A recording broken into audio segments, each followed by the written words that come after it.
সারিকা, এই মুহূর্তে আমি আছি চট্টগ্রামের প্রবর্তক এলাকায়। এখানে আপনি যদি একটু চিত্রটা দেখাই, এখানে কোথাও কোথাও কোমর পানি, কোথাও কোথাও কোমরের উপরে কিন্তু আসলে পানিতে এখানে তলিয়ে গেছে।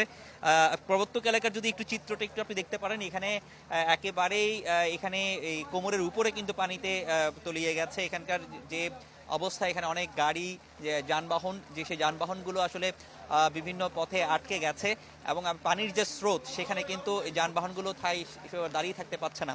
তো স্বাভাবিকভাবে বলা চলে যে এখানের অবস্থা একেবারেই বেগতিক এবং সকাল থেকে আসলে তেমন বৃষ্টি হয়নি। 9টা বাজে, কিন্তু 9টার পরে অর্থাৎ 10টা 11টার দিকেই আসলে খুব অন্ধকার করে বৃষ্টি আসলে নেমে আসে।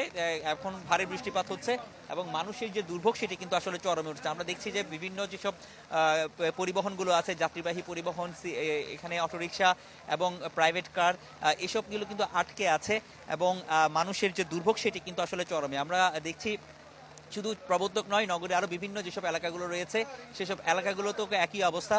আমরা মানুষ কিন্তু কিভাবে আসছে একটু যদি দেখাই, যে আপনি দেখছেন রাস্তার মাঝখানে যিনি হেঁটে আসছেন বা স্কুলের ছাত্রছাত্রীরা যারা এখানে আসছেন, তারা কিন্তু একেবারে কোমর পানিতে এখানে তলিয়ে আছে এবং মানুষের এখানে যারা আছেন তারা কিন্তু খুব দুর্ভোগ করে আসছেন।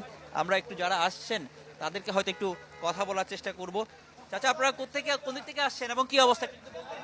অবস্থা বেশি ভালো না। চট্টগ্রামের এই অবস্থা শেষ হইতো না আর, যদি নতুন সরকার আসে, যদি কোনো কিছু করে আর কি। যদি আমরা দেখছি একটু একটু আমরা দেখছি যে মানুষের যে দুর্ভোগ, সেটি কিন্তু অনেকটা বেড়েছে এবং মানুষজন কিন্তু এটার জন্য খুবই ক্ষোভ জানাচ্ছেন। তারা যেটি বলছেন যে কি দীর্ঘদিনও কিন্তু জলাবদ্ধতার যে নিরসন প্রকল্পগুলো নেওয়া হচ্ছে, তারপরও কিন্তু কোনো ধরনের সুফল আসলে মানুষ পায়নি। যে প্রতিবারই অল্প বৃষ্টি থেকে শুরু হলেই কিন্তু এখানে জলাবদ্ধতা হয়ে যায় বিভিন্ন এলাকা এবং সেই এলাকাগুলো আসলে জলাবদ্ধতার কারণে মানুষের যে ভোগান্তি, সেটি কোনোভাবেই আসলে যাচ্ছে না।